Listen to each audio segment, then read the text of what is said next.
Lena Dunham is opening up more than ever about her split from Jack Antonoff, which happened back in December of last year.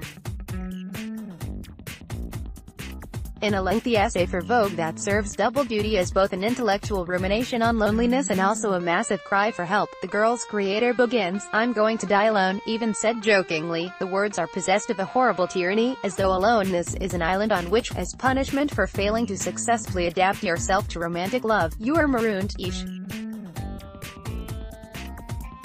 Related, Lorde tells fans once and for all, "Jack Antonoff and I are not dating." Lena writes with sad reflection about the actual moment of the breakup, giving an insight we rarely get from those we know, much less celebrities. She recalls of that afternoon, "We sat in our shared kitchen of nearly 4 years and quietly faced each other, acknowledging what nobody wanted to say." That obsessive connection had turned to blind devotion, and the blinders were coming off to reveal that we had evolved separately, the least shocking reason of all and perhaps the most common. That anger wasn't sexy or sustainable. That our hearts were still broken from trying so hard to fix it but no longer uncertain about whether or not we could. The finality nearly killed me, and I remember muttering, "But what if we still went on dates?" He laughed sadly. "Whatever you want, but we knew there would be no dates, only the kind of loving but overly careful check-ins that define a separation after long-time togetherness, after hundreds upon hundreds of nights curled against each other in bed, after thousands of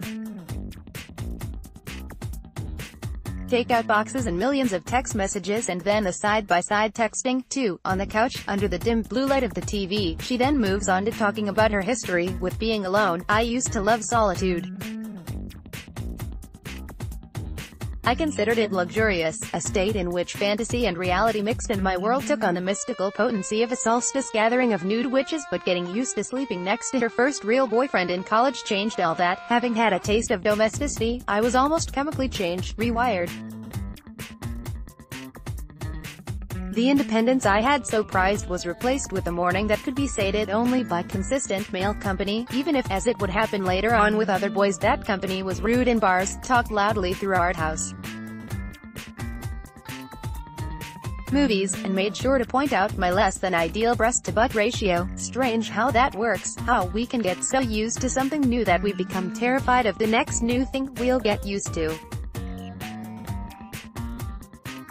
Lena reflects, "Even if some people like to be alone, nobody likes to be lonely. It's been the subject of more art than can be consumed in a lifetime. The human aversion to loneliness and also the way we attune ourselves to it become entrenched in a routine that isolates us.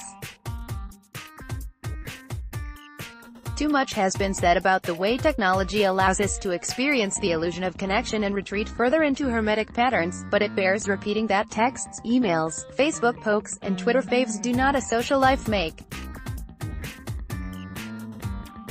People are, it would seem, lonelier than ever and also less used to being alone." She goes on to talk about the first hours, first days, first months she spent alone, trying to get used to it. She talks moving out of her parents' home and into a temporary apartment.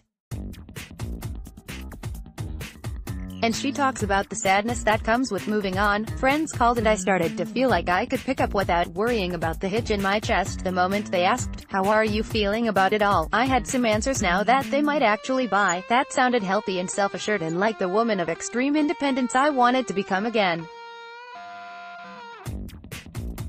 I'm good, just chugging along thick, but if I were being honest I'd answer them by saying that my heart could still ache for one home as I return to myself in another."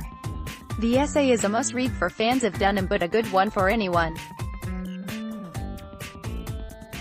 You can find the whole thing here. Image via Adriana M. Barraza. When tags, breakups, Facebook, health. Jack Antonoff, Lena Dunham, Loveline, sad. Twitter, Vogue celebrity couples with opposing political views. Met Gala 2018. All the red carpet fashion pics. This week in Celebrity Twit Pics.